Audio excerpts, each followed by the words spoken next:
The Dallas Mavericks dropped to 0-2. The Wizards beat the Mavs by double digits, 117 to 107. The second game in a row that the Mavs have lost by double digits. There's only been 2 games in the season, and we've lost both by double digits. I know it's only 10, but it's still double digits. I don't know why I'm having problems saying double digits. Probably talking about this damn game. Kyshawn George went nuclear. The turnovers piled up, and the rotations are weird. I don't think they're proactive. I think they are reactive. Talk about what's real, what's fixable, and where the Mavs go from here. Dallas did jump out fast. I think we were up 14 in the first quarter, but the second quarter flipped everything. The second quarter was horrible. You could kind of tell by watching the game in the second quarter how everything was probably going to go for the rest of the game. Washington outscored Dallas 30-17, and the Mavs in the first half down by 6. From there, Kyshawn George just kept landing haymakers on us. He had 34 points, which is a career high. He had 7 threes, and Dallas made a push late behind Cooper Flagg and AD, but we had 21 turnovers. I think it was 13 in the first half, if I'm not mistaken. And we were 10 for 34 from deep, which you're just not going to win games like that. I know analytically they talk about shooting a lot of threes in this league now, but if you can't make them, you don't win games like this. And the Wizards just made their threes. Here is Kyshawn George's... Kyshawn George. Here are his stats. He had 34 points, which is a career high. 11 rebounds, which is a career high, if I'm not mistaken.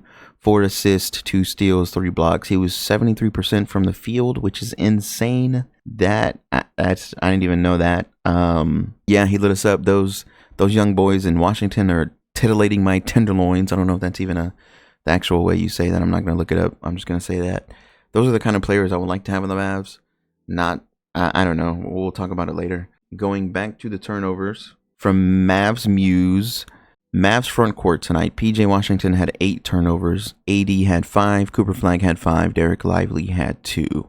Not having a point guard is hurting this team bad to start the season, and that is very true. Here's something else I saw from Dallas Nation, the Dallas Nation. The Dallas Mavericks have played 8 quarters this season. And guess how many quarters they've won? 2. And guess which quarters they've won? The first quarter. 2 out of 8 quarters they won, and they came in the first quarter. Not good. That's just a recipe for disaster.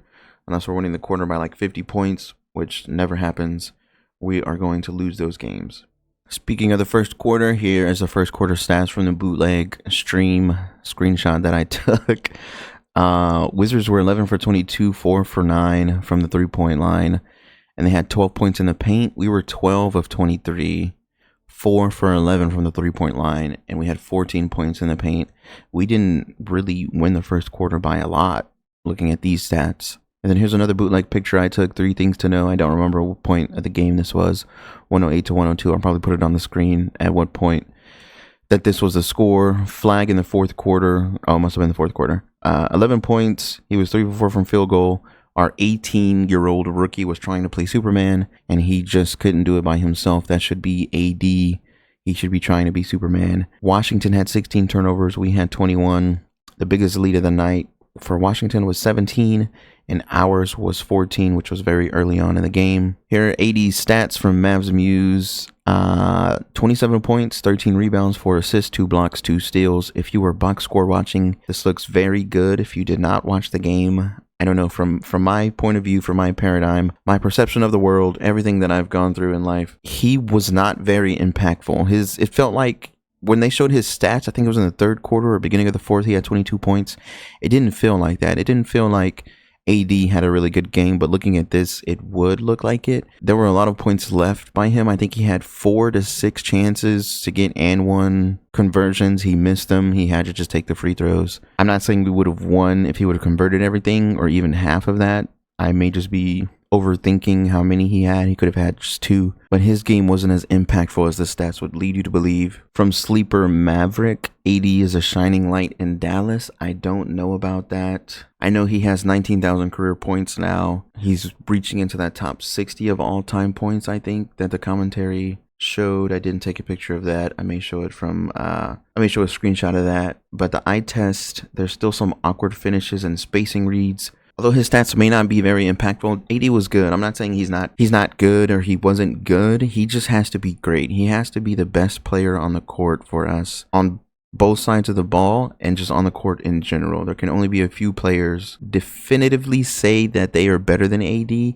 after the game is over, and one of those players cannot be Kyshawn George. That is not how we're going to win games. Maybe it can be Wemby. We'll see how the year goes. But Kyshawn George, I don't know. I guess we'll see how the year goes for him too. But that just cannot be a player we say had a bigger impact and better game than our star player, who's supposed to be top 12 in the league. Cooper Flagg, he showed some composure and better plays. He had a really good spin move on Alex Sarr, I think it was, for a dunk. Like I mentioned, he tried to play superhero, or he tried to play Superman in the fourth quarter. I think if this was year 2, 3, or 4 Cooper Flagg, he would have had some better plays in the fourth and maybe even led us to the win. He had his first NBA 3, which is surprising, and his first dunk in the first half. In the fourth, he strung together a mini run that almost dragged us back. Cooper Flagg did his thing in the second game. I mean, if he ends up averaging 18, 5, and 6 for the year, he probably will win Rookie of the Year, if not be very close. That's a very good rookie year if that ends up being his averages, so this was a really good game for him. PJ Washington, he showed physicality, rim pressure, and timely scoring, but his handling was loose tonight.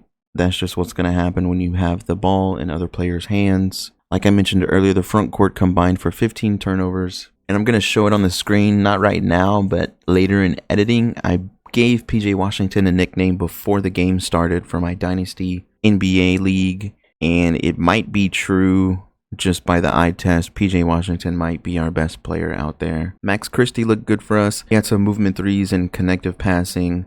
You can see why Kid trusts him. He drilled the corner 3 to close Dallas' first quarter scoring, but I think it was it Kyshawn or Trey Johnson? Trey Johnson also looked really good out there for the Wizards. They came right back. Yeah, Kyshawn George did drill a corner 3 to close Dallas' first quarter scoring, but then Kyshawn George makes a 25-foot three-pointer from Corey Kispert assist to beat the buzzer, if I remember correctly. I think that was the first quarter, not the second quarter. That's what I'm assuming this is here on ESPN, play-by-play or quarter-by-quarter. D'Angelo Russell had 9 minutes and 1 point, but he did have 3 assists, if I'm remembering correctly. He did not play the second half at all. I heard that he was on the bike. You know, people thinking maybe he had an injury.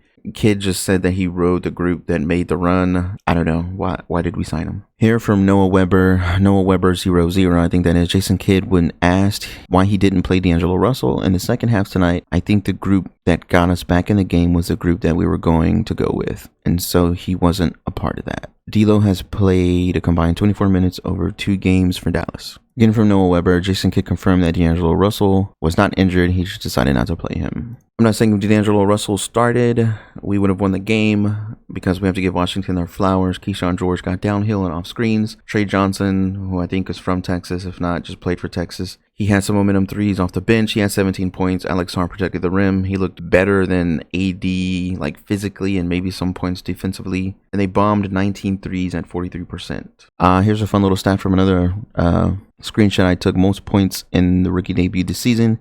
VJ, of course, like we mentioned last game, had 34. Jeremiah Fears had 17, and Trey Johnson had 16. So he was number 3. And the rebounds actually ended up looking they were even, 48-48 through the whole game. And here's a picture I took. Second quarter, 3:57 left to go. We were out rebounding them by 11. I don't know how we ended up with the same rebounds to end the game. That's just insane. Jason Kidd post-game called for patience, said the group that cut it close is why D'Lo sat. Going back to the D'Lo situation, and acknowledged fans' frustration, including the Fire Nico chants that were heard in the arena. That kind of tracks with what we saw. We saw more Nembhard. I did hear, I forgot which podcast I was listening to after the game, but I'll put them on the screen right now. Nembhard is on a 2-way, I think it is, so he has to play. He literally has to play, from what I was told, or from what I heard on the podcast. We saw a little bit more of Max Christie and Flagg. Again, this ties into another Noah Weber tweet. Still early. This is game 2. A lot we have to work on, but I think it's a positive. I thought the group that was out there got us back in the game. The energy was high. They were playing the game the right way. It wasn't just one person trying to do it all. And so the defense was the reason we got back in the game. And then we started to make plays from Jason Kidd via Noah Weber. And then again, Jason Kidd on the Fire Nico chants from late in tonight's game and the frustration level of the Mavericks fans. I think they have a right to vent. This is a different team. This is a new team. We're just getting to understand each other. We're going to keep learning each other. I would say be patient, but I understand the frustration. We all want to win. We all want to compete at a high level. This is a game of expression, and the fans have a right to express themselves. If I'm not mistaken, I heard that they're still kicking out fans. So I think Jason Kidd, what he says and what the organization thinks are two different things, but I cannot confirm or deny that. So 2 games in, our identity is supposed to be defense and size. It doesn't seem to be working out that way. Cooper Flagg does look versatile. He looks pretty good. AD is supposed to be our anchor on both sides of the ball. Our offense overall is lagging. Jason Kidd even tried to put Jaden Hardy in there, like I mentioned last video. Try to get a spark going against the Wizards, which is just not a good sign when you kind of throw out your like break glass in case of emergency scorer against a team like the Wizards. But I guess we'll see how the Wizards end up throughout the season and the end of the season. And then before the season started, here from @Mavs Lead, October 20th, and MFFL Nation, Mavs Fan for Life Nation, both of them have tweets from October 20th about Stephen A. Smith, similar to other talking heads in the media, talking about how if we are healthy, which is a big if for our team, given the age and history of some of the players. We have a lot of YouTubers talking about how the NBA is not ready for Cooper Flagg, how the NBA should be scared, that the Mavericks fell into the #1 pick, stuff like that. And over 2 games, I know it's just 2 games, but it does not look like that at all. I just have a few random tweets. They're all back to back. Mavs film room, Nico Harrison really thought he could win by bringing back a style of basketball the league figured out and moved on from 15 years ago. Brett Siegel, NBA, the Luka Doncic trade continues to look worse and worse for the Mavs every day. Later that night, Luka finished with like 49 points or something like that. Almost a 50-point triple-double, if I'm not mistaken. I'll put the stats on the screen. Yeah, he had 49 points, 8 assists, 11 rebounds. Almost a 50-point triple-double. Those players you just don't trade. What can the Mavs do going forward?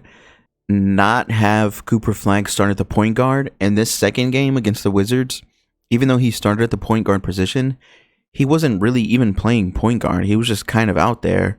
There really isn't an initiator, especially in this game. You could just kind of tell it's like a bunch of guys just out there playing basketball. No cohesion or leader. We also have to get everyone going early. It feels like people are kind of scared to score for the Mavs. I know Clay kind of started getting going when CJ McCollum trucked Cooper Flagg in the middle of the court. I actually forgot about that. I'm not sure why he did that, but it was a transition take foul combined with a flagrant one that they switched it to afterwards. Clay had 2 free throws that he made, and then he made a long 2-point field goal. Clay hasn't really got it going. He had 8 points. He was 1 for 6 from 3 and 2 for 7 from the field. He was 3 for 3 from free throws from the free throw line. Yeah, we've gone through this before. I don't know. Clay has gone through this before. I think he's, like I mentioned last video, he's probably just a spot up shooter that someone has to get him to his spots. Plus minus doesn't tell the whole story. But yeah, this team did not look good as far as that is concerned. PJ Washington had 18, 9 rebounds, 1 assist, 2 steals, 1 block. Cooper Flagg had 18. D'Angelo Russell had 3 assists in his short little stint out there in the game. I feel like now I'm just blabbing on about the stats and how they just don't look too good. Speaking of D'Lo, I think he needs to start at point guard still. It would be D'Lo, Coop, and PJ at the 2 or 3. If AD wants to stay at the 4, put him at the 4, and then put Derek Lively or Gafford at the 5. But nonetheless, the Wizards took it 117 to 107, 1 by 10. And when I say they took it, they really did take it. The Mavs put up a fight in the first and last quarter, but that's just not enough. Kyshawn George exploded. Trey Johnson had a really good game. Alex Sarr looks decent for how high he was picked.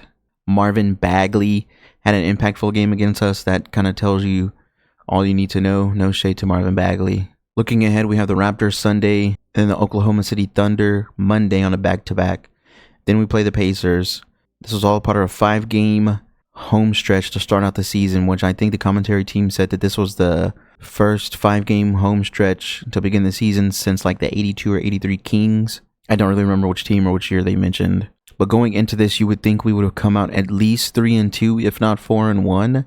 And even if Oklahoma City is the only team that we beat, we've had their number the past few years, so it might not even matter. Indiana is frisky even without Tyrese Halliburton. Do we even beat Toronto? I think the only way to come out of this 5-game home stretch sort of happy is if we win these 3 games in a row. And then we have Houston, who I think is 0-2. And then I guess we'll just see from there. There's still hope. An 0-2 team to start out the season isn't dead. It's not a death sentence. I think the coaching staff just has to get it together. AD has to look like the best player on the court, play cleaner games, stop giving games away, and we'll see how we can do against Toronto.